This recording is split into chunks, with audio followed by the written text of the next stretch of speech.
For the last few weeks, we've been talking about families during midweek. And we've been looking at some important families in the Bible, but also our own families too.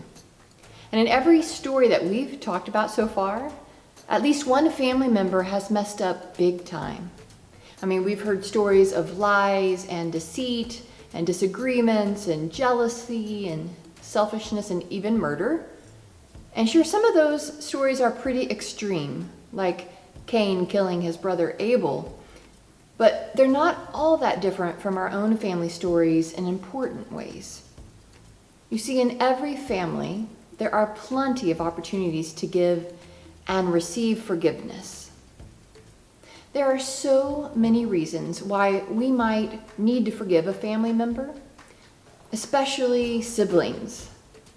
But in some situations, forgiveness is easier to offer than it is in other situations.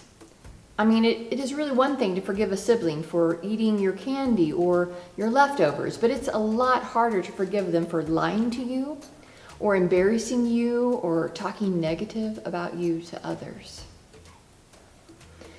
We've all needed to forgive or be forgiven by a family member. No family is perfect because families are just people, and people are never perfect. In every family, people hurt each other. But when typical families hurt each other, they tend to respond with bitterness and anger or revenge. Atypical families hurt each other too. But instead of pursuing revenge, they pursue forgiveness. At some point, we all need to forgive or be forgiven by our families. Now, sometimes forgiving our family members is easy. But when a person has deeply hurt us, forgiveness can be much, much more difficult. Typical families let their hurts and the offenses done to them go unresolved until they really build up into bitterness and brokenness and maybe even revenge. But atypical families know the relationships with their families are too valuable to lose. So far in this series, Atypical, we've met the family of Adam and Eve and their sons Cain and Abel, and the family of their descendant Abraham and his nephew Lot. Today I want to introduce you to another generation of this very same family, Jacob's son Joseph and his brothers. Now, we've talked about Joseph before at midweek and on Sundays, so you may be familiar with some of his story. But today we're going to focus specifically on Joseph's relationships with his family, his dad and his brothers. Now, let's get a quick overview of Joseph's story, and then we'll look more closely at the details of the family dynamics. Genesis chapter 37 in the Bible tells us about Joseph and some of his family dynamics. Joseph is his father's favorite, clearly, of all the boys, and he isn't quiet about it. Joseph decides it's a good idea to tell his brothers that someday, based on a dream, they'll all serve him. So for obvious reasons, his brothers, all of them didn't like this. And I'm not defending what Joseph's brothers end up doing to him, but let's be clear, Joseph wasn't totally innocent. He was arrogant and a little obnoxious. And just like us, no one is perfect. So one day, Joseph's brothers are working hard in the fields. And Joseph heads out to meet them, and he's wearing his fancy coat, the coat of many colors that his father gave him. Now imagine you and your siblings are outside, and you're sweating in the sun, working hard. And while you're doing that, your brother, the one you know is your dad's favorite, comes strutting over to you wearing his fanciest, most expensive clothes or sneakers or whatever. And while you're covered in sweat and dirt, he kind of lauds it over you. So clearly, he's not come to them to lend a hand. He's dressed up and showing off. And so his brothers are just tired of Joseph, his attitude, his favorite status, and his dreams that he tells them about how he'll someday be their ruler. So in anger and jealousy, they take Joseph and they throw him in a well. And they stage his death, and they sell him into slavery. Now, I've needed to forgive family members before, but I've never had to forgive anyone for something like this. Joseph may have had an attitude problem, but this was revenge from his brothers that was way over the top and cruel. Now later in Genesis chapter 50, we learn that many years later, Joseph ends up saving the lives of his brothers, and he forgives them for what they do to him. Joseph forgives his brothers, but when their father Jacob dies, the brothers get scared that Joseph's going to change his mind and try and get revenge. They know they haven't deserved the forgiveness and the kindness that Joseph has given them already. And so let's look quickly at Joseph's response in Genesis 50, 15 through 21. It reads this way. Realizing that their father was dead, Joseph's brothers said, "What if Joseph still bears a grudge against us and pays us back in full for all the wrong that we did to him?" So they approached Joseph, saying, "Your father gave this instruction before he died. Say to Joseph, 'I beg you, forgive the crime of your brothers and the wrong that they did in harming you. Now, therefore, please forgive the crime of the servants of the God of your father.'" Joseph wept when they spoke to him. And then his brothers also wept, and they fell down before him, and they said, "We are here as your slaves." But Joseph said to them, "Do not be afraid. Am I in the place of God? Even though you intended to do harm to me, God intended it for good, in order to preserve a numerous people as he is doing today. So have no fear, brothers. I myself will provide for you and your little ones."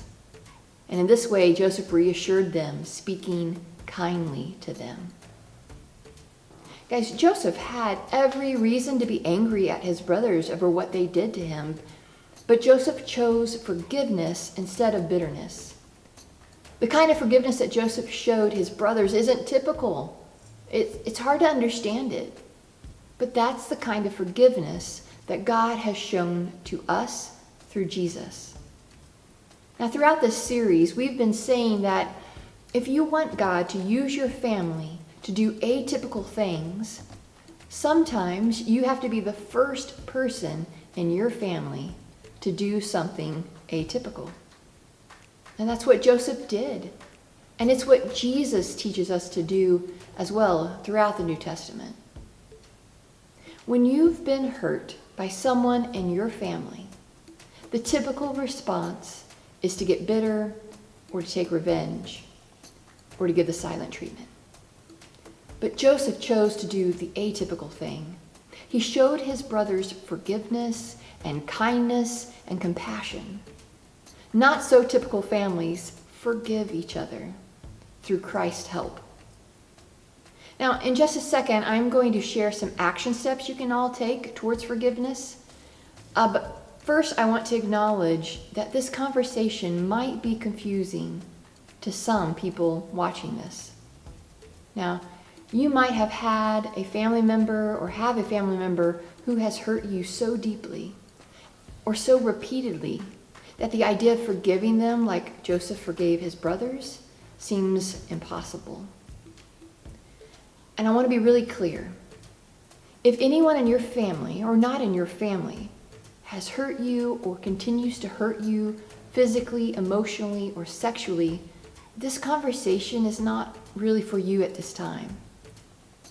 If this is your story, God is not telling you to move on and be nice to them or protect them from the consequences of their actions and choices.